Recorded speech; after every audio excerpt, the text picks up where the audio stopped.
see her in the... Hi, everyone. We'll get started in just a couple of minutes. We're just having some technical difficulties. Oh, there she is. Okay, that's good. You can upgrade her from participant to panelist, and then from panelist to co-host, and then she can do everything. Yep.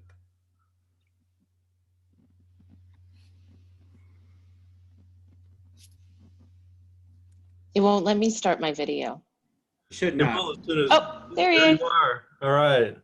Hi. So we had some technical difficulty, everyone, but we've gotten everyone here. Kind of just so you know, we're live now, so don't do anything that would embarrass you in public. Okay. So I'm gonna let Kurt take over, and you guys have your talk. I'll be here if there's any more problems. But welcome everybody. Enjoy yourself. And Kurt, I'll turn it over to you. All right. Hello. My name is Kurt Chandler. I teach journalism at Penn State University, and we're here to talk about journalism and race tonight, and hopefully get into some uncomfortable areas and make everybody think a little bit. Our guests tonight are Kainaz Amaria, who is the visuals editor for Vox. Students who have taken my class know her from seeing Planet Money Makes a T-shirt, for which she was the lead editorial editor for that. Then we have Gene Demby, her husband, one floor away in their house, and I guess you're somewhere in Washington, D.C. tonight, right? Yeah. And he is the co-host of the NPR Code Switch podcast, where he has been making me think, not suffering fools, but still being kind and helping me through my ignorance on That's very kind of you. words I should be using and how I should be thinking about things. Then we have Bella Langston, who is the former editor of The Underground, which is the multicultural news organization on campus at Penn State. She's a broadcast major and just launching her career and thinking about all these issues. And so I wanted to have a voice that was not your traditional old white guy journalist who was participating in this conversation, and so that we could talk a little bit tonight. Throughout my career, I've been working in newsrooms that have been trying to become more diverse, that have been trying to reflect their communities better. Some have been successful. When I worked at the Cleveland Plain Dealer, we had one of the most diverse newsrooms I've ever been in. Tom Greer worked there, Greg Moore worked there, Bob Magruder worked there, Ernie Holsendorf worked there. It was a great place to work, and you know, I thought all newsrooms were going to be like that, and then I moved to different newspapers and discovered that often it was a lot whiter. What I'd like to start with is just to ask Kainaz and Gene to talk a little bit about what newsrooms looked like when they started out and what they look like now, and let us start thinking a little bit about why that's happening. So Kainaz, why don't I start with you? Yeah, so I started in community newspapers and mostly behind the camera and out of the office. So I, interacted with more of the community in the early days of my journalism career. And so I really wasn't that conscious of what the newsroom looked like. There weren't that many of us. It wasn't until I think I went to grad school and then started actually working in sort of bigger journalistic institutions that I started looking around and seeing that they were largely majority white. So for the early part of my career, I was in the community and covering different events in the community, and it didn't really come onto my radar until I really started walking into some bigger institutions and seeing that it was majority white. Mm-hmm. Gene, how about you? So for me, I have a sort of weird origin story in journalism, but my first sort of entry-level job was at the New York Times, which, is the paragon of American journalism. And it was white as hell. I was, I guess, not surprising. I was the editor-in-chief for my student newspaper. I was the only Black person in my student newspaper. I assumed that it'd be white, right? Like a lot of us have had to navigate predominantly white institutions. I assumed that Times would be white, but I was surprised at how white it was. And it got whiter the higher you sort of ascended the masthead, the metaphorical masthead. So I was an assistant, and there were plenty of, Black and brown assistants, right? There are plenty of Black and brown junior, super junior editors. There was a training program for brand new, relatively inexperienced green journalists. And that was where a lot of Black and brown students, Black and brown journalists, young Black and brown journalists were. But there were very few people who were desk heads who were like in positions to call shots. There were almost no Black people on the photo side, which Kay will talk your ear off about if you let her. And so that was not surprising, but it's one of those things you never sort of unsee, because then you start to look at the coverage and you're like, oh, there's a very direct correlation between the makeup of this newsroom and what's making it into the New York Times every day. And it's not just that the Times was white, but it was white people from the same sort of elite colleges and universities who occupy the same sort of socioeconomic universe, right? And so it was white, upper middle class, if not rich at the time. Bill Keller, I didn't know this until his father died. He was the executive editor at the Times. I mean, he was the highest editor at the Times. When his father died, we ran an obituary. His father was the CEO of Shell Oil. So he was like, from oil money. It's like, oh, okay, well, that we are the lens through which we're seeing the world is going to be very different, right? I'm a Black dude from a single family in South Philly, and here's a dude who is the CEO of Shell Oil. If we were looking at the same story, obviously he's way more experienced than me, but if we're looking at the same story, we're thinking about a bunch of different things. And so that was my first, the first stop in my journalism career. For a year, I worked at HuffPost, and I was the managing editor of a blog called Black Voices. Obviously, I was a team full of Black people. That was a very different experience. And there was enough Black people. It was only like 12 or 13 of us, but there was enough Black people on that team that we could have like a range of opinions. There was like a continuum of outlooks, right? Like there was a critical mass of Black folks. Now, the problem was, it was Black voices and Latino voices who were sitting right next to each other in the newsroom, surrounded by a newsroom that was entirely white. It was like 150, 200 people in the newsroom, and you had 20-ish brown people sitting together. We used to call ourselves the South Bronx. So that is like, again, like another sort of really revealing thing. And then NPR, which has been talking about being, the voice of America, capturing the voice of America, has been fighting to sort of undo the institutional whiteness that's been baked into it from the beginning for, I guess, 50 years now. And the numbers don't move, right? The numbers for all NPR sort of, I think, really good faith attempts in a lot of cases, attempts to make both the newsroom more diverse and to diversify attempts to diversify the audience. That hasn't really happened. I mean, our show was a big outlier, but the general NPR audience, the median age of the listeners is 52, I think 52 or 55. It's 90% white. And I think most people have at least a college degree, at least 2 college degrees. And so there's a very specific sort of universe of people that they're talking to.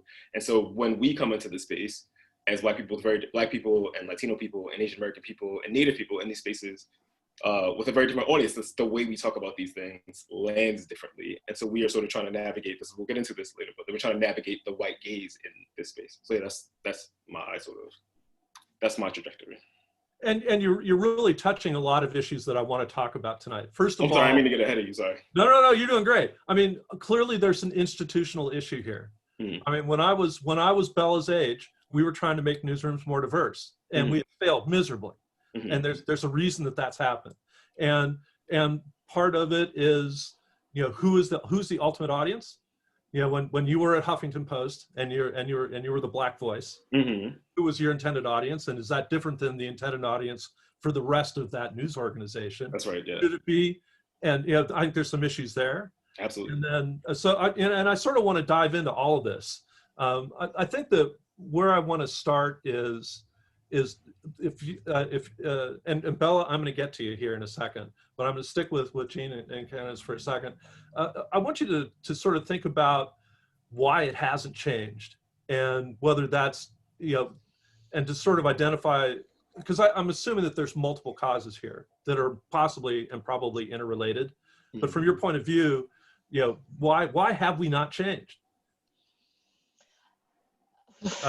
That's a huge question. Well, I don't want to make it easy on you. But I mean, one thing I think is important to understand is not only has it not changed, but who it has benefited.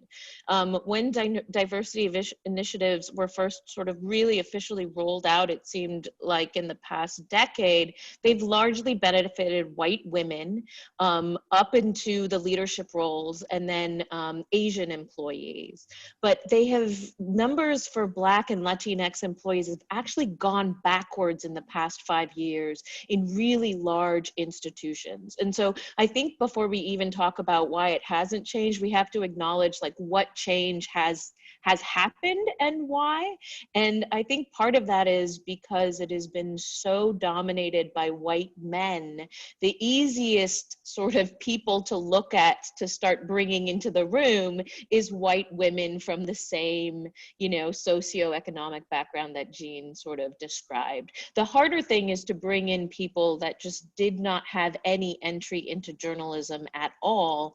And then once they're in the door, start coming with questions and pushing at some of the notions of journalism like objectivity and asking why, which starts bringing in conflict into the newsroom, which then what happens is if there isn't a safety net, or if there aren't safe sort of spaces for newer journalists with different perspectives to speak, they may just leave journalism altogether. And what we're seeing is a lower retention rate on especially Black women in journalism. And I think it's largely because of that.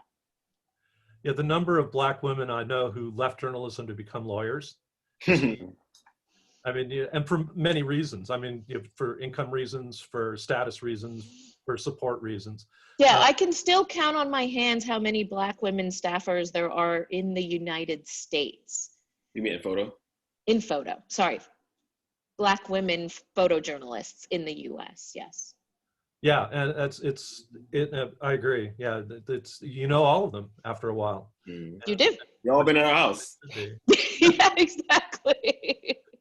So, Yeah. so Dean, when you're at Huffington Post and you're, you know, there's this whole section that you're dedicated to you know, to be producing, but you're, you know, you're in the middle of this white donut of a newsroom. Mm-hmm. What kind of support are you getting to make you feel as if you're valued and as if there's somewhere else that you could go above where you are in the organization?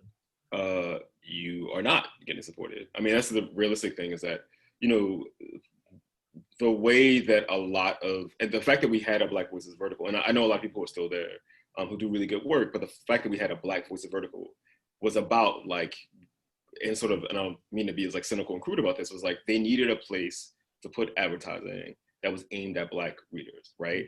And so they were like, we need a place that churns out content for Black folks. Now, we did a lot of good work there. So my co-worker, Tremaine Lee, who is now at MSNBC, who actually knew from the Times before then, he was at the Times with me as well. He was the person who made the Trayvon Martin story a national story. He went down to cover the story, and then he was like, I think this is a thing. I think this is a thing. I don't know actually how old the students are, but Trayvon Martin obviously was like a sort of seminal case in this moment we're having right now. It was a young black teenager, he was 16 years old. And he was coming home from the grocery store, from a convenience store. He was shot by a person in his neighborhood. It became a national story. And it was kind of, in a lot of ways, like the genesis of this. It was like the sort of one of the first hashtags become associated with the social justice movements that we take as a given now, right? But that was back in that was early 2012. And so we were doing work like that. And when those things caught fire, we did, you know, it was really, really, I feel important for us to do that work. But sort of the day in and day out work was about trying to find, one, to grow a Black audience for this otherwise super white like brand, and engage Black people. But of course, what do we I mean, we can get into this too. Like, what do we mean when we say Black people, right? Like who are we talking about? And you know, there's only was like, you know, I said like there were double-digit numbers of people on our team. We can't cover all of the things, right? And so you have to make sort of decisions just like about resources, about like what you have time to do. But you're always understanding that in an institution like that, you're never going to have a mostly Black audience, right? Like, because it's ensconced in this white place. So if the stuff gets tweeted out and people find your links on Facebook or on Twitter, or they pass it around, it's through like white channels, right? That's one of the things that we sort of are dealing with at Code Switch, is that we have the brownest by far audience of the podcast at NPR. And also, like, when we go on the other shows, if we go on a show like All Things Considered, which is like NPR's big show, right? If we go to just do like 5 minutes on All Things Considered, we're talking to an audience that is 90% white, right? Like we can't really, we're not talking to, you know, people of color. And so there's this sort of tension where it's like, are we telling these stories that people, we're telling these stories about people, about ourselves in a lot of ways, to people who don't, who aren't from our communities.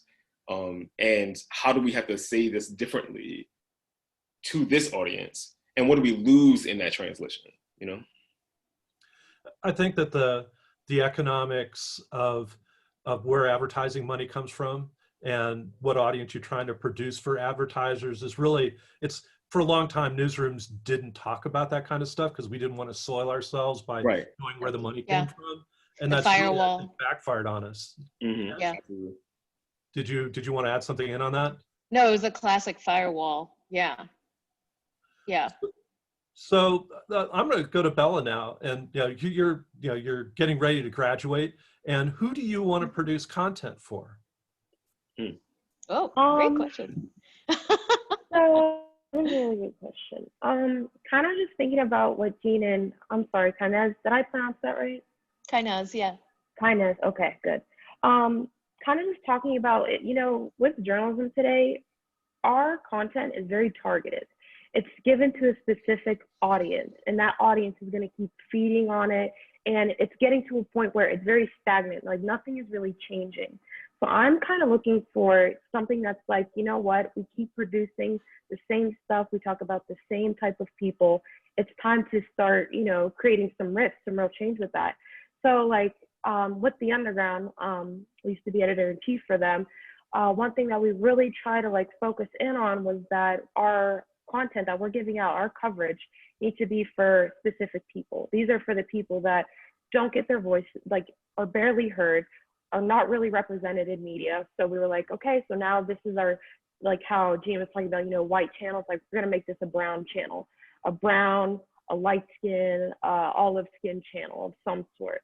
So what I'm really looking forward to in terms of graduating and, you know, part of my career path is I want to find an outlet that is like, you know what, we're so sick of telling the same old story to the same old audience. It's time to, you know, show that there's more out there than just, you know, having your white audience. There's some other good quality content that people need to know about. And it starts with minority communities because, as we already know, minority communities, a plethora of social injustices, which is like my beat. That's what I'm interested in writing about.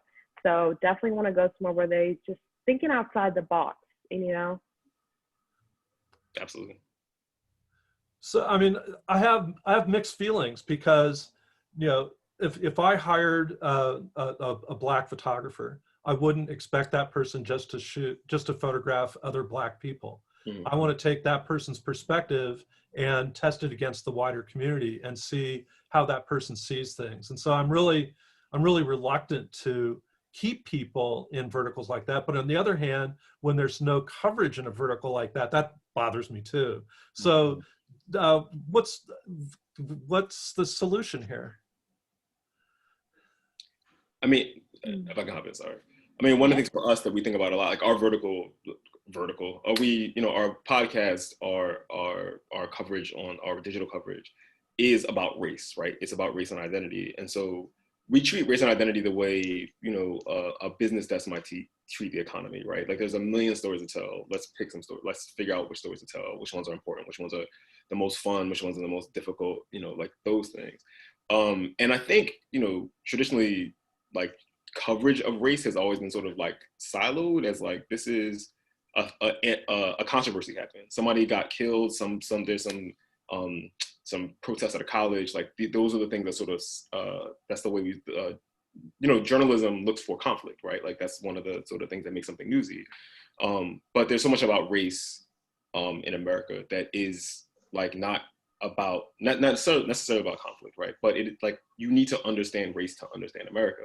And so one of the things that our newsrooms our traditional newsrooms, our new newsrooms like miss is that you can't really tell the story of so many things if you're not engaging, or not really thinking about race, right? I mean, you can't talk about, I mean, I talk about this all the time, but you can't talk about like any kind of economic issue in the United States without talking about racism in housing, right? Like that's like fundamental to the way our society is organized. And so every time you hear something, you know, you hear something every Friday, the first Friday of every month is the jobs report, right? It's when the government says this is how many new jobs were created or lost, right? And every time it happens, every time it happens every first Friday, I say, remember, you're looking at these unemployment numbers, and for the last 50 years, Black unemployment has been twice white unemployment, and we take that as a given. Like I just you can't just like, that's a layer of context that is really important to understand. That, oh, white people are at 6% unemployment, the economy is doing much better than it was when white people were at 8% unemployment. Well, Black people are at 13 and 14% unemployment, and they're going to, and you know, that's Depression era. That's Depression level economic conditions for Black people. You can't tell a story about any of these things without having people looking at those things. And so I don't think I'm like ghettoized, right? Like in covering race, I think it's like an actually really important contextual lens that we are entrusted with, right? And so I think it's like what we're doing is really vital. I think one of the problems is that there aren't enough institutions who are doing that. Like we're one of the few. This year, when everything popped off with George Floyd, we had all these people who started listening to our podcast. We had all these people who were looking for our content. And part of that was because people coming to us because all the other outlets that started around the time we started in 2013 are gone. Like people decided that it wasn't, you know, financially feasible, or these issues weren't like important. When they stopped being sexy, they sort of like, you know, let their teams go, or they reassign people. And so we were sort of the last people standing. And I think that's a sort of, it's an abdication of responsibility. Mm-hmm. I think it's also, if we're talking about longevity in journalism, I think you want to remember that you want to be really good at a thing, and not at a medium, and not, you know, in a certain sort of ephemeral platform. And so Gene and I talk about this a lot. Like we have managed to navigate our specialties into sort of lengthy careers in different ways. But for me, I was really interested in photojournalism, and I was behind the camera for the majority of the time. But then I started learning different languages along the way to add to that. And so I learned a little bit of video editing. I learned audio editing. I learned how to collaborate with developers. I learned how to collaborate with data journalists. I learned how to understand product and design and content, and how all those things came together to make stories. And then I sort of moved from behind the camera onto teams, onto, you know, editorial teams talking about making stories, and, you know, a visuals editor sort of running an interdisciplinary team. But it wouldn't have been that. I didn't come out the gate thinking. The past two jobs I had didn't exist when I was in grad school. And they certainly didn't exist when I was an undergrad and when I, you know, wanted to step into journalism. And so one of the most exciting things right now is that we are making this up as we go. And we are making up different beats and different intersections of different beats. And so what's most interesting are the journalists that are really good at, let's say, the economy, but they have an understanding of how race and gender plays within that conversation and within that beat. Same thing with sports, same thing with science, same thing with climate, you know. So I would say you really want to get your reps in and get really good at a thing, a beat, a topic, become an expert in something so you can take that to different organizations in different places. I'll just Go ahead. sorry, let me interrupt. I definitely agree with what Kainaz is saying, because I'm also an African American Studies major and a French minor. So just being an undergrad, having that variety of like a multitude of different things that you're able to like have a deep like conversation with and you're able to discuss, I think that's like, it's good to be thorough. So I definitely understand what you mean with like, you know, trying out as many things as possible, because like you said, you very well could have a whole new position created just based off of what you know. Adriana Lacey, my predecessor, they made a whole new position for her at the LA Times, just based off what she knew. She was really good at multimedia work and, you know, training young journalists and stuff like that. So like, all right, we're going to put you here. So I think that definitely like helps you in, you know, being versed, trying on, like getting hands on, trying as much as possible to, you know, show that you have skills, talent, you know? Bella, since I have you here, can you talk a little about making the transition from being a reporter to being a manager and what skills it took to do that? Yeah, so I mentioned earlier to Kurt that I joined the Underground I was first with the Collegian. And that's already a great newspaper, great college newspaper, but predominantly white. I had no one that looked like me. And of course, I was the only brown girl, so they put me as the diversity reporter. That's fine, whatever. So then I found the Underground, and they led me on as their identity editor, which was, you know, kind of the same beat, talking about race issues, gender issues, so on and so forth, stuff like that. But then managing editor really was, I felt like, my calling. It was more so internal communications, checking in with each department head, making sure that you met a certain quota by like the end of the week, by the end of the month, you know, making sure that there was always something going on, everyone was following schedule. And I really enjoyed that work because I like to not micromanage people, but I like to make sure like people are on the right track and stuff like that. So that's kind of like what my managing editor role kind of took part of. I was the second in command, really, but I would say that I oversaw a majority of the organization. So then transitioning into editor-in-chief, kind of the same thing, nothing really different. It's more so just, I think I'm more so focused on our branding, like content, the way we looked, the way we presented ourselves. That was like our main focus when I was editor-in-chief. And I think that you've identified the thing that in general, journalism has a huge problem with, which is taking people who are really good reporters and then making them managers, rather than taking people who are interested in management and helping them become better at it and make Gene and kind of are nodding their heads back here. But I want to mention it to you guys. I mean, it's so hard for a good journalist to also become a good manager, and for organizations to identify that. How do you do that when you're trying to take, you know, journalists of color and make them managers of color? Okay, you're a manager. You want me to answer that? It is, I was a really bad manager before I became a better manager. And the thing that I wished that had happened when I did step into the role of being a manager is I wish someone had taken me aside and explained to me, you know, how this changes my job.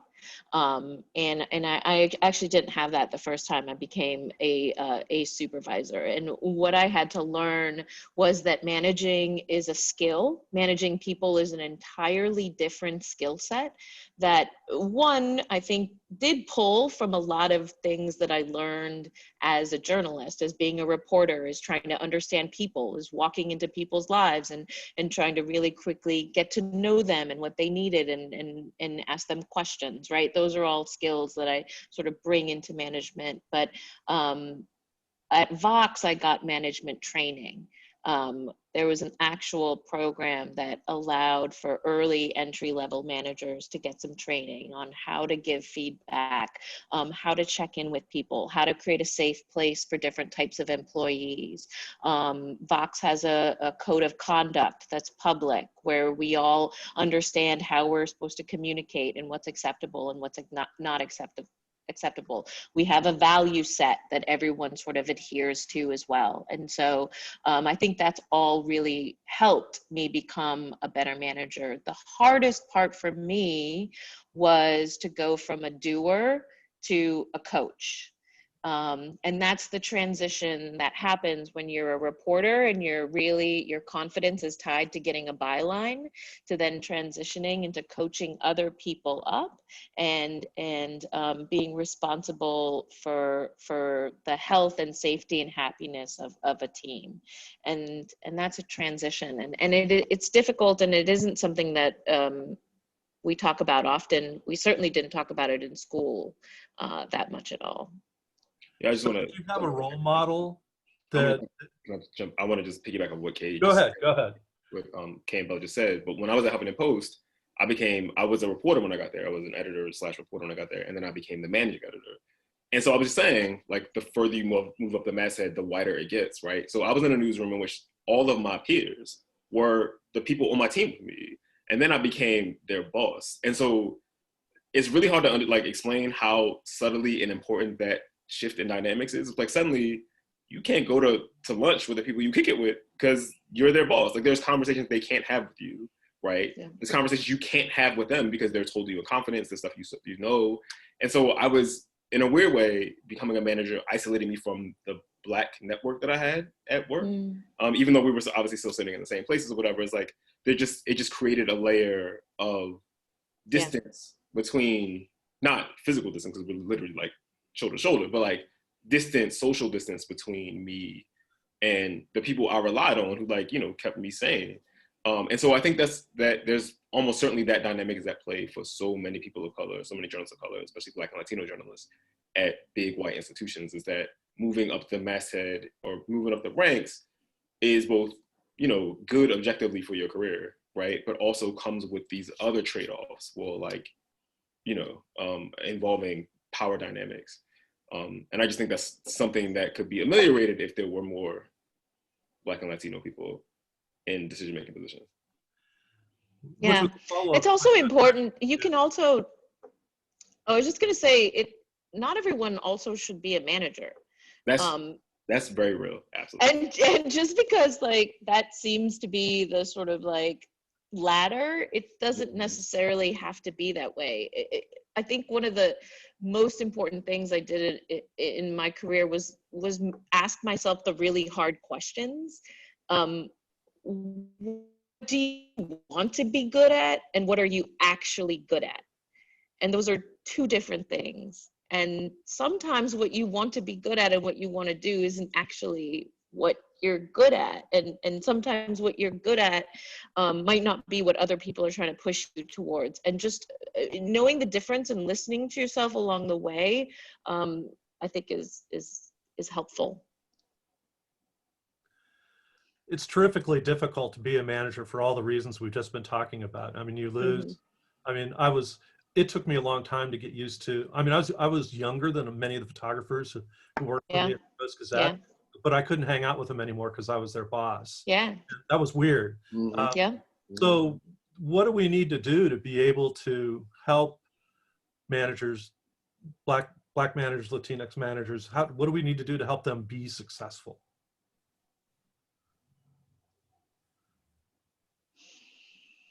There's so many structural things. I mean, so one thing we should talk about is, and I'm not, your students probably haven't gone through this process yet, but like one of the things that you will learn really quickly when you go into the job market is that the difference between qualified candidates is not really that obvious. People always talk about getting a job, you show up, you just blow them away, they like you more than everybody else. Well, like for a lot of jobs, everybody who's applying is qualified, right? And so the stuff that starts to creep in is this, people call it implicit bias, but it's racism. is it sort of these smaller things, right? It's like, oh, I can imagine myself getting coffee with this person, right? Well, this is a stat we use all the time on the Code Switch podcast, but 75% of white people don't have any non-white friends. They don't have any non-white friends. And so a decision that's something that's not obviously racist, like it's like, oh, well, I feel more comfortable with this person. Well, you don't know any Black person. So the idea that the fact that you look at this candidate and say, I can imagine having coffee with this person and talking stories with them is about your experiences as a white person who's lived in segregated spaces, right? And that's the thing you're bringing to the table when you are making decisions about who to hire. And that's what managers are bringing decisions when they're making decisions about who to hire. And so when we're hiring managers of color, what often that means is, and this is where it gets tricky, is that they are landing on managers who least upset white sensibilities. And that's a really dangerous or just like tricky thing to navigate, right? It's the people who have, you know, the most comfort around white people, right? It's not going to be the voices of people who maybe have less contact with white people, who might be extremely competent, right? But who also don't know how to like play the politics part of it. And so these things become really, really important because then that has trickle down effects on who gets promoted, and and like so you hire Black managers or Latino managers who don't upset the apple cart, right? And that might get you more like representational diversity at the manager level, but it doesn't change the bigger sort of structural racial problems in an organization, in a newsroom. It doesn't mean like it might mean that the Black people who are reporting to that Black manager who was really good with white people don't feel any kinship or any sort of like comfort talking to that Black manager, right? And so there are all these layers on top of that that really like management, like this is what we talk about all the time, but race complicates all of these things, and like it radiates all of these decisions, and it's sort of hard to take it out of the equation. Right. Gender dynamics, I'm assuming, also have a role there. I mean, absolutely. There's a whole nother layer. Absolutely. Not only that, I also think that like I'm gonna piggyback off of Jean, but in terms of like having Black or people of color in these leadership roles, managing editor roles, I think it's also important to point out that in these spaces, these people do feel this sort of imposter syndrome. They feel like they don't belong there because of the systemic, racism that we might not see, but, is very stark to people of color. So I think it's also important to point out that these people need to understand that they are very much qualified for this role, for this job. Just because their environment has shifted or changed drastically does not mean that this somehow like lowers the bar. Like they're like, oh, I have to do everything 10 times harder now. I have to make sure everything is in before this deadline. Like it's not necessarily that. It's the fact that you feel like you're in a space that you're not welcomed in, but you're very much qualified for. And I think that's also really important for, minority students and like minority leaders. They have to understand that they do belong there. There is like, they have the job for a reason. And, talking about Gene, I know that he talks like with his segment code switching and stuff, like having to like change who you are just for your own comfort is sort of something that we should move ourselves away from. You want to show your personality to your coworkers, to your colleagues. You want to show them all your talents and skills, your capabilities, stuff like that. I think that's really where it should where it should head, and people need to take note of that, honestly. And one of the paradoxical things is, if you get promoted as a person of color, on paper it's like you have more authority, you have more power, but in a lot of ways you might feel more constrained, right? I mean, and so because you have more to lose, right? And so you might not be able to, like, you're in a meeting and something, some news coverage comes over the transom and they're trying to decide how to cover George Floyd stuff. You might need to pick your spots, right? You might need to be like, I can't actually be the person, flipping the table every time something racist happens, because you'll be doing that every day, right? Yep. Well, but that's the irony. They want your perspective, but they also want to feel comfortable. Right, exactly. Yeah. Right. And sometimes those two things don't jive. My perspective is going to make you uncomfortable. They often don't jive. And then what happens is you slowly start backing away and not talking as much. Sorry. Oh, go ahead. No, this organizational theorist at Michigan, because we've interviewed a bunch of times, his name is Scott Page. And he basically said, like, all right, if you're talking about diversity, like, first of all, what are we talking about, right? Like, what do we even mean? So he just used the example of women, for example. So if you have, 30 people in a room, right? The number of women that need to be in a room for any individual woman to be able to speak up in a room, right? To feel empowered to speak up is like, it depends on a bunch of stuff, but there is a sort of mathematical threshold depending on who's in the room, right? But the number of women who need to be in the room for a woman to speak up and be able to have someone co-sign her is a different number. And the number of women who need to be in the room for someone to speak up and have someone co-sign her and get that the thing she said made actionable is a different number. And so when we're talking about sort of people in leadership positions, if you're the only one or only two, there's almost never going to be enough people in the room to make any individual person from a marginalized community or who has a marginalized identity to speak up and be like, I feel like empowered to go from this to that, right? Like if I say that this thing we are doing, the coverage of that we should say racist in our coverage of Donald Trump, let's say, right? If I say that in a room when I'm the only person in the room and the sort of strictures of journalism has always been you don't say racist about people, then there's a very good chance that's gonna fall on deaf ears. And if you only have a little bit, anybody only has a certain amount of capital, especially people of color, you're using capital every time you sort of raise your hand, and those things sort of fall flat. And so this is a really complicated and like sort of janky calculus that you have to sort of, you know, think through when you're deciding to flip over tables. And that's a function of like operating in white spaces, right? Yeah. And this happens granularly on the story level. Like Kurt, you said that people saw the T-shirt project. There is a section in the Cotton video where we talk about America's dominance that still is today around growing cotton. Originally in that script, we did not talk about and attribute that dominance to slave labor. And when I first had a draft of that video, I actually remember this. I sat with Gene and I showed it to him, and he, you know, mouthed like, oh, it's because of slave labor. And I was like, yeah, and we haven't said that. And he's like, you should really put that in. And so what I did was like a little bit of user testing because my antennas twitched. And I said, this is going to hit in a different way with a totally different group of people. And in that editorial meeting, I was the only person of color. I didn't have that much support. There were some high editors that didn't want to go down that rabbit hole. And it was actually the person that wrote the book on the topic that co-signed me and said, no, I think we need to acknowledge it. And that's how the voiceover changed. Yeah, I still remember that. It was so bananas because it was like literally a drone shot over a field of cotton in Mississippi. In Mississippi. And they're like, America has long been the dominant power in cotton. I'm like, because of slaves, right? Because someone slave people. And they didn't say it. So I'm looking at Kate like, I know. And I was like, yeah, I know, it's crazy. We need to put this in. And Gene's like, yes.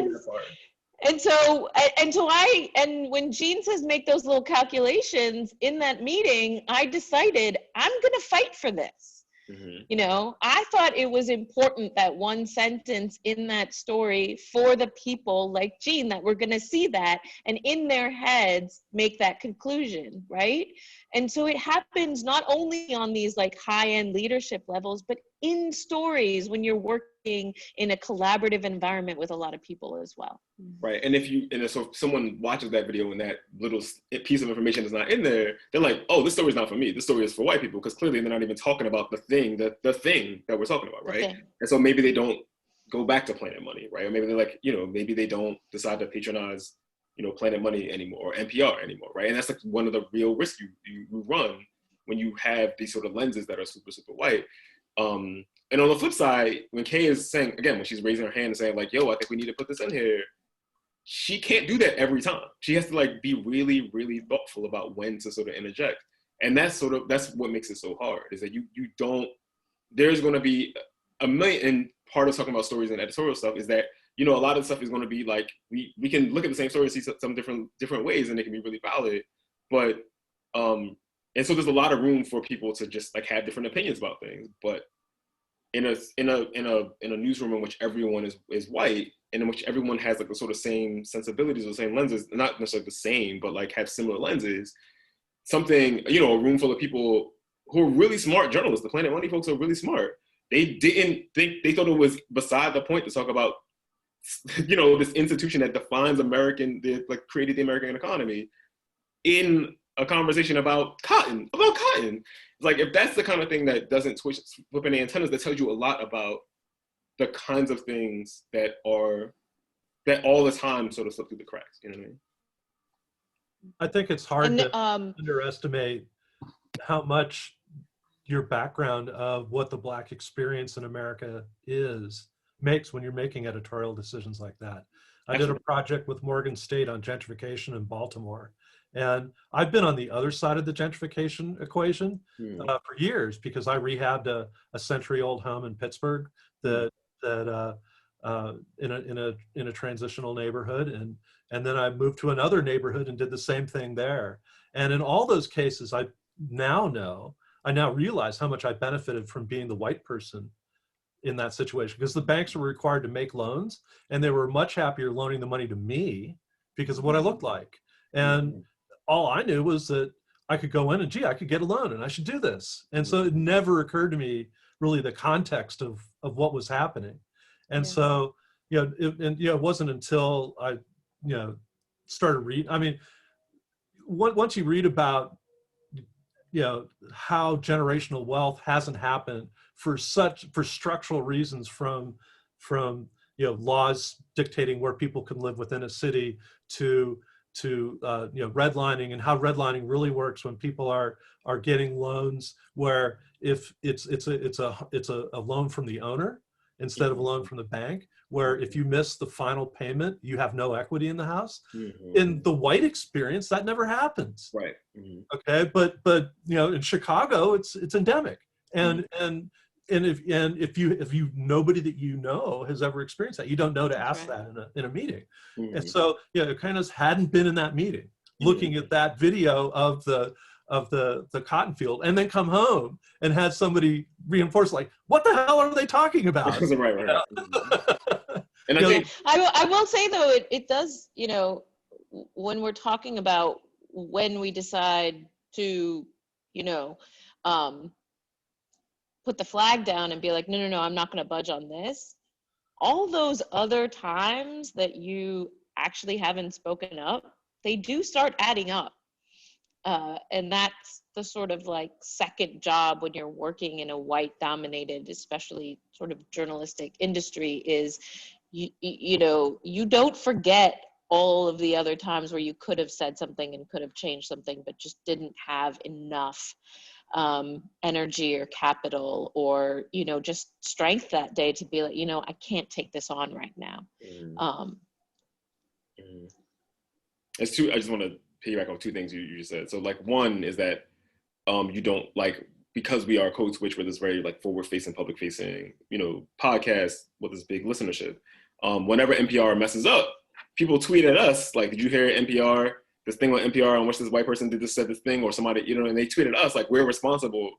Like, we are sort of the editorial ombudsman for the for the rest of the building. And that's like a weird, like, that's not our job, but people see it as our job because we talk about these things, right? Like, that's sort of like one of the trade-offs of being, one of the sort of consequences of being like one of the prominent brown facing outfits at NPR. And there are obviously other Black hosts and Black Latino hosts at NPR, Michelle Martin, Luke Garcia Navarro, Audie Cornish. But like, because we are specifically talking about this stuff all the time, people look at us. Whenever NPR messes up, they look at us.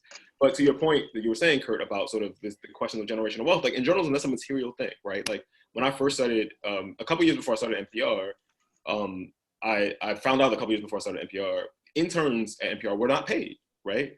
And when I was starting my internships in New York City, when I was coming out of college, like a bunch of the big internships in New York City were unpaid. Well, what that meant was you had to be the kind of person who came from a family that could afford to house you in New York City, which was at the time like the most expensive city to live in America, in Washington, D.C., which is a very expensive to live in, the best expensive city to live in. It's like one of the most expensive real estate markets in the country. So you had to be the kind of person who came from a family with generational wealth. And since we know that it's not Black people, and since we know it's not Latino people, what you ended up having was these intern classes that were all white people. And that's a color, like a race blind thing, right? That's not a thing in which you say, we only want white interns. And it might even say people of color encouraged to apply, but structurally, not paying interns means, and not paying interns enough means that you only get white interns, right? You only get a certain kind of white intern. And so those are the kind of things that journalism is having a slow reckoning about. I mean, the New Yorker, Condé Nast, they famously did not pay their interns, and people were like, this is unjust. This is sort of, you can see it on the page what this looks like. Yeah. And so they just did away with their internship program altogether. They're like, well, yeah, between paying them and not having the program, we just won't have it at all. And so just wait it away. And so those are the things that, sorry, go ahead. No, I mean, and in the photo side, what do you need? You need about $10,000 worth of gear to even start. Right? You need transportation because you can't ride around in a bus trying to get to assignments because you got to get there early and you got to stay late and you need to get there at a certain time and then you just need to get somewhere else, right? So you probably need a car. You need a clean record, right? On your license in order to have that car, right? These are structural barriers just from the jump, even to think about being a photojournalist, right? And so it makes complete sense that we don't have enough Black and brown, photojournalists, and especially in the wires and sort of the larger sort of institutions. Just to give you an example of how clueless a manager can be, I hired one of my students in Pittsburgh. She was a student at Duquesne University. Her family owned a funeral home. They were very middle class. Mhm. I hired her, I said, I can't pay you for this internship, but I'm going to work with you directly. I want to make sure that you've got a portfolio when you leave. So basically, I'm going to try to pay you in kind. And because she was from a middle class background, I didn't feel that bad about doing it. Sure. And so she showed up. And the first day we handed her an assignment, and she said, "What bus route do I take to get there?" Because she didn't drive. Right. It had never occurred to me. Yep. And so, I mean, I'm afraid that stuff happens way more than we're willing to admit. Absolutely. Absolutely. So one of the things that Adriana Lacey does, I don't know if you guys know her. She was at the LA Times. She now works for Axios. She does a newsletter that only has paid internships. It's like, she's not going to deal with people who don't pay you. And that seems to me like a useful place to start. Yeah. Jean, you, with the Code Switch internship, it's now remote, right? And so you mentioned how much more diversity there was in your applicants, right? Right. I mean, even though, so NPR internships are paid now, right? And so if you, theoretically, you get a job as an intern at NPR, you work in LA or New York or DC, really expensive places to live, and NPR will pay you, but they don't pay you a lot, right? They just, they pay, I think it might be $13 an hour, so not a lot, right? To live in a city like this, and have no other income when you're working 40 hours a week. So because everything was remote, we usually get like around, I guess, like 100 applications. We got like thousands of applications this time because suddenly the sort of barriers to entry of living here were off the table. So our current intern, Alyssa Beheza, who we love, is a Native woman from Washington State, right? Like one of the things that we've been trying to do is make sure we have more Indigenous voices and more Indigenous people working with us. And she might not have been able to do this if the internship was in DC, right? And so I think that's like one of the things that is sort of, I mean, we're sort of rethinking a lot of journalism right now because, like I'm recording, one of the most prominent podcasts in America from my closet, you know what I mean? Like with all those things that were just happening differently now. And so maybe these are the kind of things we can rethink, at least on a national level, do we need to have people live in our city to do their job, right? Because then that changes the kind of people who can be in the applicant pool. I want to shift just quickly to respond to throw out a question from the audience here, which really I think relates to objectivity and the discussion that we're having about should journalists have a point of view? Can journalists have a point of view? How does that, what should you do when somebody has that point of view? And the question from Lucas is you've got Hannah Nicole Jones at the New York Times doing the 1619 Project and really making us think about how much of a role race plays in everything that's happened in this country economically. And then we have a president who says that teaching that to contractors is a violation of their American rights. And so when you hear that and you have an opinion about that, what do you do with that opinion? I have so many thoughts, but I've been talking too much. So. No, that's all you. Oh my God. What are you talking about? That is your question. So, okay, let's deal with it. All right, so objectivity, the question of whether or not we should have opinions is sort of irrelevant because we do have opinions, like we live in the world, right? And there's no way to separate out who we are from the stories we cover, right? I mean, that's like part of what we bring to the table.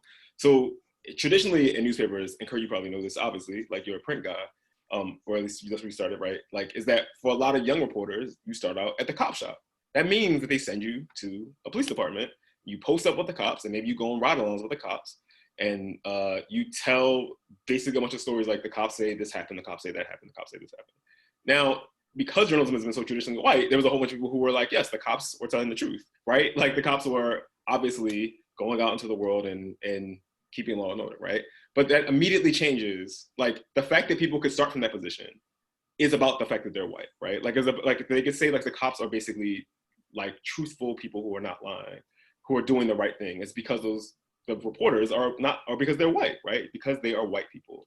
But if you are from a community that has constant antagonistic contact with the police for no reason, right? You might be starting from a position of just like basic skepticism. Like if I can curse, like, oh, the cops be on some bullshit. Like, you know what I mean? And so you would hear, like, you would step into any assignment with the understanding that the cops, as a matter of course, initiate contact with people for no reason, right? And that's the thing you would bring into your coverage. And that kind of stuff, right? Like the idea that you should be embedded with the police is about sort of it tells you about the whiteness of the institutions to begin with, right? It tells you about like which points of view should be taken really seriously. Institutional points of view should be taken really seriously. There's a reason like there used to be like community reporters back when they first started diversifying newspapers, mainstream sort of big papers like the Post, they would hire like sort of community and metro reporters for Black people, basically go cover Black people. And those stories, they were coming from very different perspectives, but of course they would be, right? Like the relationship that those people have to the police in places in which like no one could be a criminal, but they're still having contact with the police because that's what it's like. That's like a real thing. When we were covering Ferguson, right, when everything was popping off in Ferguson, every Black person we talked to in that city had a story about the police. And we looked at the numbers and we found out the previous year, 85% of the police stops in Ferguson involved Black people, right? But my co-host, Shireen, went to the other side of the town, the white side of town. And Ferguson is not that big a town, which tells you how crazy segregation is. It's like a tiny town.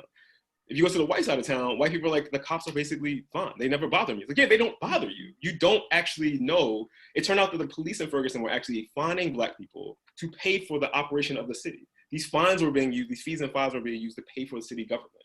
But none of the white people there like knew that was happening because they weren't being the people fined, right? And so if you were taking a journalistic poll from people in St. Louis County and you were saying, you tell it like you're gonna cover the police, there was a whole bunch of people who have a bunch of skepticism towards the police, or a credibility and extend credulity towards the police. And a bunch of people who would be really skeptical to the police. And it's about the bodies we inhabit. Like there's no way to separate that out, right? And I think that's so true of all the things that's happening in the news, that we have to have a really serious reckonings about.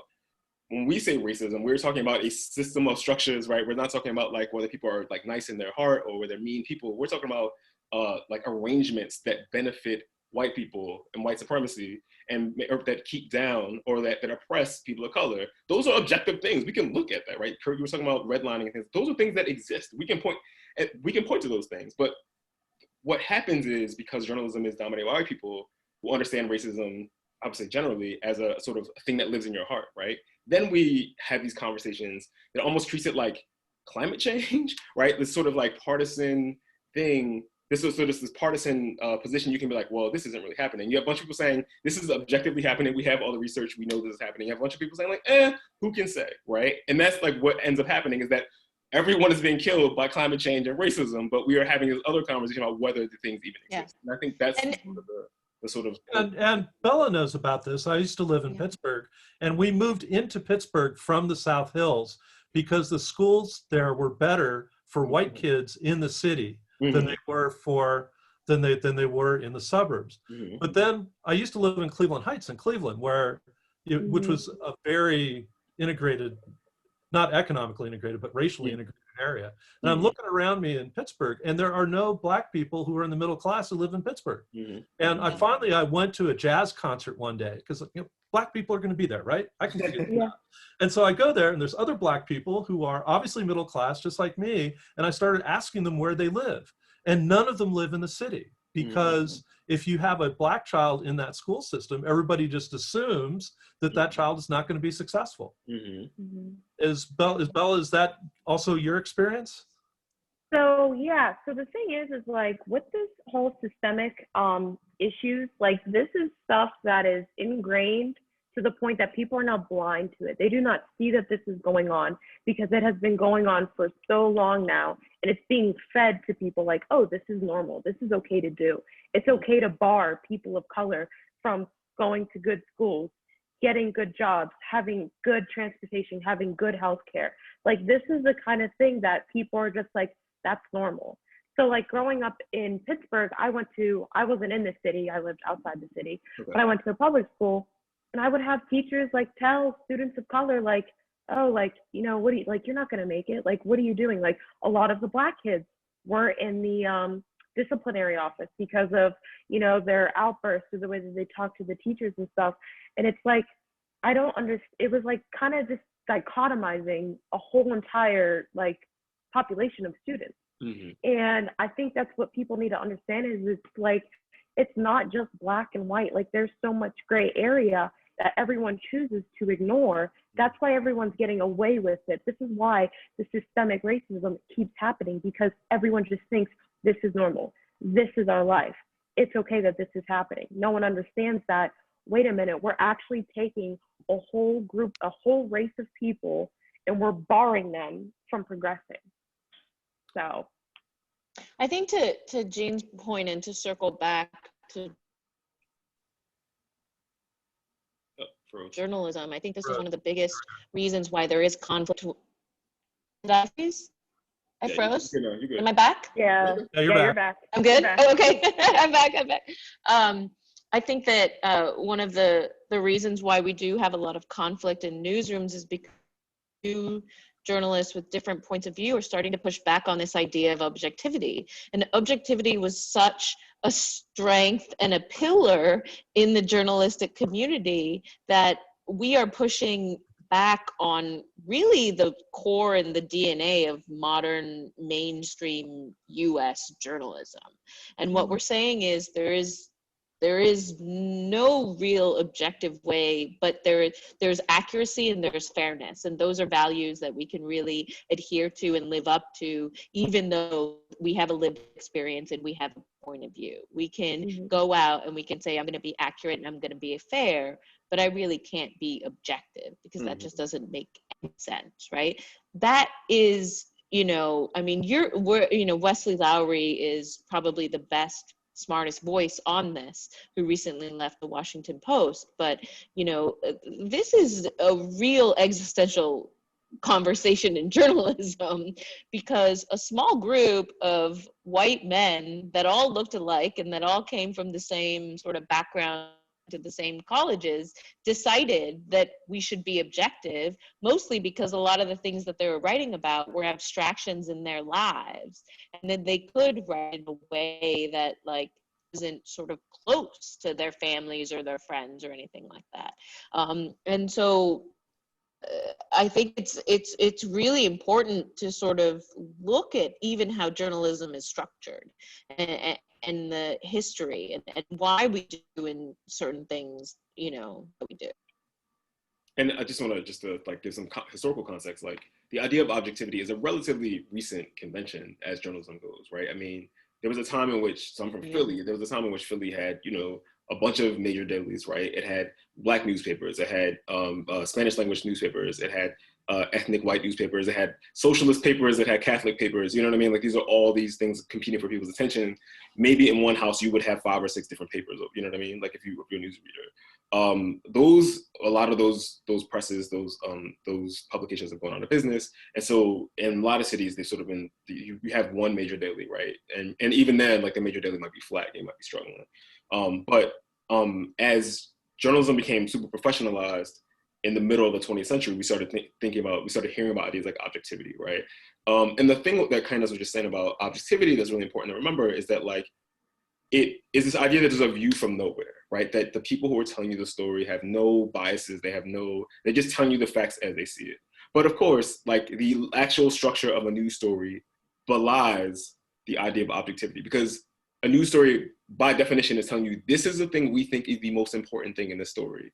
And these are the things we think are the least important things in the story. And the thing that's at the top is going to be the really important thing, and things at the bottom is really, really least important thing. You go to the New York Times webpage, there's some stories that will be on the front page, and there's some stories that will never be on the front page. Already baked into that, these are the things that we think are important. These are the things we don't think are important. And if you just kind of keep zooming down, there are all these assumptions about sort of priorities that you can see, physically see when you are consuming the news, right? Why is this the lead story on CNN at the 8 o'clock hour and not this other thing? Well, that's because the people in the room decided this was the most important thing. And so these are all people who are making subjective decisions. And then when you say when it's subjective, it sort of camouflages the fact that everyone who is arguing for that to be the thing that's at the top of the show at 8 o'clock has a point of view about why that's important. There's a reason that story resonates with them, right? You might think the most important thing should be a police shooting that happened in Wisconsin somewhere, and someone else might think that the most important thing is something that's happening in Orlando, right? Some sort of conflict around something. But the way you arrive at that is because some people in that conversation have more power, right? And other people do not. But none of those things are objective decisions, right? Literally a rundown of a show, the layout of a newspaper, but like it tells you everything you know about the priorities of the outlets you're in. And that's because, and the people's priorities are based on who they are, right? Penn State is like one of the biggest schools in the country, right? But like how you will not see Penn State on the front page of the Times, right? Or in the A section of the Times very often. Harvard has a tiny percentage of the population of Penn State, right? The student population of Penn State. Harvard is in the front page of the Times a couple times a week, right? What does that tell you about what the Times sees as important, right? Like who the Times sees as important, which institutions the Times sees as important. Which experts they're talking who the experts are, right? All those things show up again and again and again in really obvious ways. And so objectivity is a sort of polite fiction that is really dangerous that we subscribe to and maybe we need to do away with. So we should be focusing on the things that Kay was talking about, fairness and accuracy. Those things are like tantamount, they're like paramount, right? But like we can't keep pretending that things are just like the news arrives to us as if it burst from Zeus's head, right? Fully formed, right? If it came to us on tablets from from the Almighty, that's not how it works. People make news. That's right. And the people who move the needle in journalism are people who have very definite points of view. If you think of photojournalists, Lewis Hine had a point of view, and which is something that you incorporated into the Planet Money Makes a T-shirt thing, where you were saying that 100 years later it looks just the same, and he was covering that story because that was the people who were around him. And if you have, and the same thing happens if you have people in the newsroom who are covering what's happening around them, you have a different view of what's going on. So I have a question from the audience, and they say, I think they're sort of overwhelmed by the institutional barriers that oh no! And they're wondering. Gene, we crushed everyone's souls. Sorry about that. It's good. You have to get uncomfortable in order to be comfortable. She is absolutely right. Sort of two questions I want to pose to all three of you. One is, can you give me an example of a ray of hope of something that has gone right? Adding one person, adding the fact that slavery might have had something to do with our dominance in cotton, little victories like that. And then the second thing is sort of what advice would you have for people like Bella who are about to launch their careers, given the institutional barriers that we see are around us? Gene, you want to go first? Do you want me to go first? Go for it.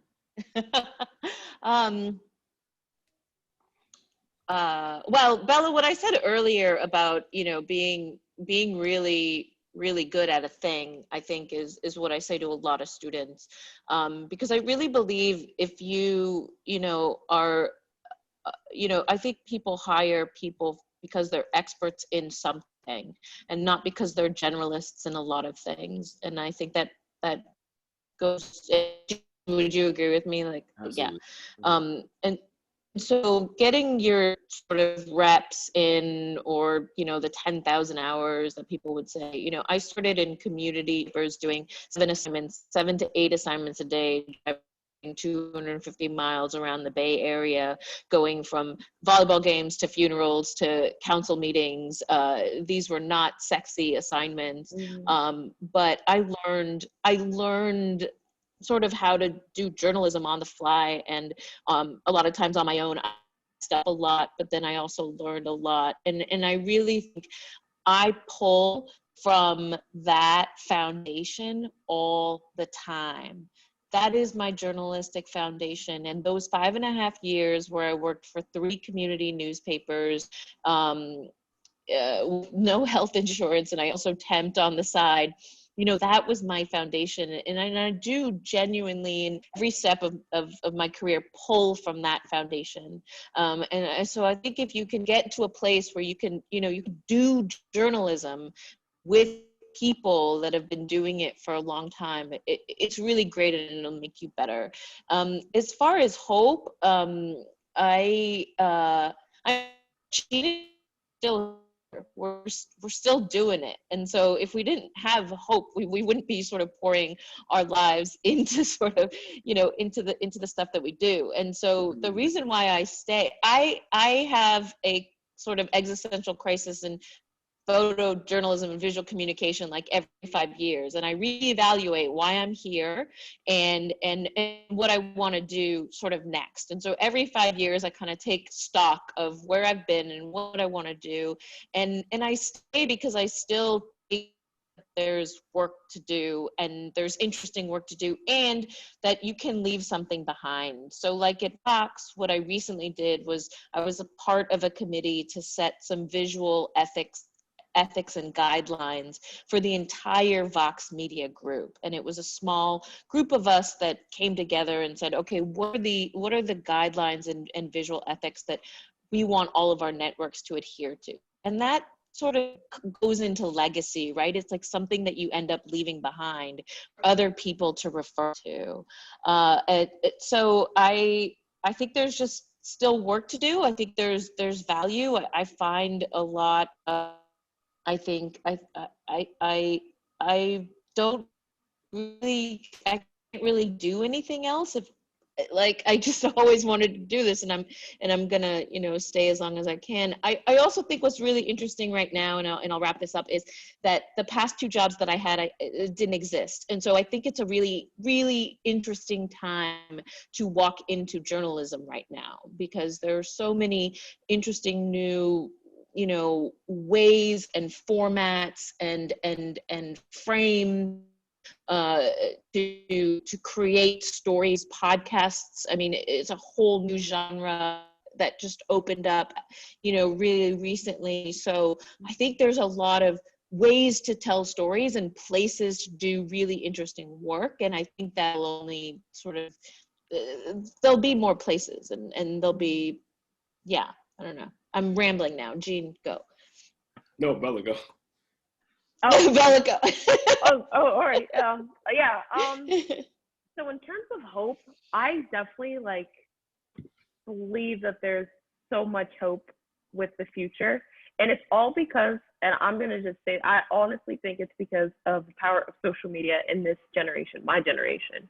We're such a force to be reckoned with. There are so many fighters. There are so many ones that are educating. I can't tell you how many times I've been educated on a subject just from someone that's like my age. I think social media has such a different kind of power in terms of seeing things you don't think you would have seen, but it's like a double-edged sword in a way, because there's also things about social media that aren't like as good, like with fake news circulating, because you sell much more. Advertisers have so much more revenue just because of the fake news that they sometimes get. That's a whole different story. We won't get into that. But I definitely think that there is hope, especially with the, hiring minority people. It just gives you a different perspective for the outlet that you work for and the position that you're leading by, because you're going to see the world in a whole new different lens, a lens that needs to be at the forefront of everything. But yeah, I definitely think that there's, still hope for it. And I'm so sorry, I forget what the other question was. What successes have you had? I mean, is there something that you've done with the underground that you think really that wouldn't have happened if the underground didn't exist? It's a good question. I'm trying to think. In all honesty, I think my role as being editor-in-chief provided a sort of safe space for minority students. As a leader, I strongly believe in making those around you, the people that work for you, happy. Because if you don't have happy, employees or writers, you're not going to have a happy organization. So I think it just is also just being empathetic with others. Like, we talk about work, we talk about how this is our daily job, but you work with humans every single day. You have to sort of kind of learn how to be an empath, how to communicate properly and effectively, having those, these tough conversations like we're having now. So I think that me as editor-in-chief, I think what helped with that was that I let people know that they were safe, that they could talk about their own communities in a way that they wouldn't be judged for, in a way that they weren't looked at kind of sideways in a sense. I think that's one of the good things about being a leader, is But the writing portion, yeah, but I'm more so about the people that work with me. I'm a team person. I have to work with a good team.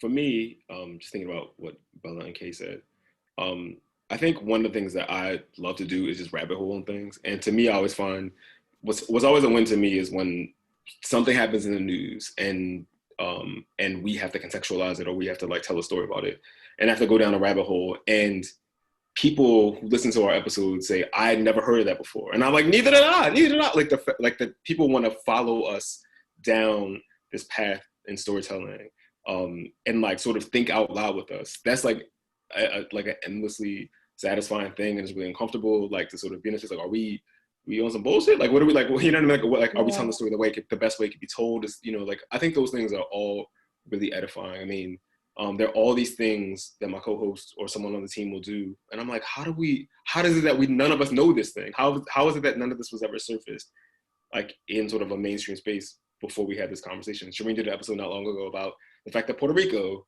doesn't have official racial categories on any of its, you know, census forms. And so you have this place in which everyone is raceless officially, but race works all the time, right? And then people come to the mainland and they realize, like, oh wait, I'm not white. You know what I mean? And like, how does that play out in the world, right? I did an episode on Black Republicans. I didn't know what I was going to find when I started that. It's just a whole weird universe, but it was so much fun, and I was really worried that it was going to turn people off, and it was going to be unfair to like the people who were both the subjects in the episode, and unfair to the people who would be critical of them. And everybody came out of it like, oh, that was really chewy and weird, and I feel conflicted. I feel a bunch of things. I'm holding a bunch of ideas in my head at the same time that feel like they should be in conflict. That's such an edifying feeling. But for hope reasons, I think for like in terms of hope, I feel like there are stories out there that only you can tell. Like that like there's something out there that you are fascinated with that you think that nobody cares about. Whatever that is. And I'm telling you that a lot of people care about it. There was an editor I had once. I wrote something and I was like, but doesn't everybody know something? Like no one cared. It was something that was really obvious to me, and I wrote it and it got this big response, and I was like, oh. And they're like, yeah, these things live in our heads. And for a lot of us, we think like, no one's gonna care about this thing that I'm thinking about. You would be surprised at how many things that you've developed a domain of expertise and maybe a mild obsession with, that other people will travel with you down the course of a podcast episode or a feature-length story or a news story, and find it just as riveting as you do if you tell it the right way. So I'm just importuning you to stay in it and tell those stories the right way. Always ask yourself questions. Always ask the why and the how. Question everything, because you never know what you will come across by any means. And it's rewarding because you're like, wow, I actually have something good here. Other people are going to probably want to know this, not just me. And you already have, it's just snowball effect at that point. You have people sharing, tweeting, posting, all that. That feeling of when you interview somebody and someone tells you something that you like, that makes your head explode, and you turn to other people and tell them and their head explodes too. That is one of the best feelings about being in journalism. Sort of like, I know, right? Like that is one of the things I love about this job. And so when we're thinking about hope, I hope, like you do what Bella said, you ask lots of people why, because their answer will blow your mind sometimes, and it'll be like the best thing that happens to you, and it'll be, and it'll also be really important. Like some of those answers, those why answers will change the way you see the world, and change the way other people will see the world. So just, like, we need you out there. So stick with it. I promised that we would end so that folks we would finish in time so everybody could get to the vice presidential debate. And it's like punishment. The good news is we might finish on time. The bad news is we might finish on time. Exactly. I know. And I would love to carry on this conversation. Yeah, I mean, I think this is fascinating. But what I'd like everybody to do is just like, I want to give you 30 seconds just to, if you have any last thoughts that you want to leave with the 36 people who are listening to us right now, and hopefully many more who are going to see us recorded. But what do you want people to remember from this? I'm the last. All right. Bella, what do you want people to remember? From this discussion, I want people to remember that, like, I don't think people are now understanding their capabilities. I want people to remember that this discussion that we're having now means that you are capable of so much more. It's just that you are either fearful, you've had someone tell you time and time again, you're never going to be able to do it. Like, there's always an obstacle that prevents you from doing something that other people tell you. Don't ever give those people that power over you, over your own body, your own entity. You have so many capabilities, and you have to keep pursuing your goals. You have to keep asking the why and the how, because you want to be a force. You want a force to be reckoned with. And earlier, Kurt, when you were like, what can you tell, students like Bella about their future? I would tell all the Bellas to keep pushing, because you never know where you're going to end up. You never know who you're going to come across. You never know who you're going to network with. You have to show these people what you're made of. And by doing that, you have to show them, I'm someone that has to be recognized. I am a force. So that's what I would leave all the Bellas and all the other students out there with. All right. What I would say is, like, and to sort of piggyback on some of the case said earlier, the rules are being rewritten all the time. Like all of the things we think about journalism, like, this is the way you do it. Those things might not be true. Like, we might all be on TikTok. You know what I mean? Like that might be the primary way that we do this in a couple of years from now, right? Like, all of these things are constantly changing. Twitter wasn't around, 12 years ago, right? Like, and now it is, like, essential to the way that any journalist, right, has to do their job, right? Like, there are all these things, and some people shine in that space. That's like the space they tell their stories. All of the rules around the form that journalism takes and the rules around journalism, those are changing. So, like, you could play a really big part in determining what the next generation of journalism looks like physically looks like, but also what it sounds like, who is hearing it, who's making it. Like, that is a thing that we should all be really excited about, that this is all wet clay, and that we're sort of in the process of making this thing in real time. And you can be a part of that. Yeah. I would also maybe say, don't be an asshole. Yeah, like, awesome. Not a small thing. Please. It is a tremendous responsibility, and I think, being humble, being open to criticism, learning especially from your mistakes more than your successes, constantly talking to people and having your own sort of ideas challenged. I mean, it's really hard to win an argument with Gene because he just is so good at it. And he's constantly challenging some of the things that I be true, and I really, really, truly, and vice versa, obviously. Oh yeah, I think I really appreciate that, and putting yourselves out into places where you think you got this, but you realize, oh, you really don't. I think is really important, and especially being open to criticism and being open to understanding how to do things better for the right reasons. And I would say is, have a really strong ethical code.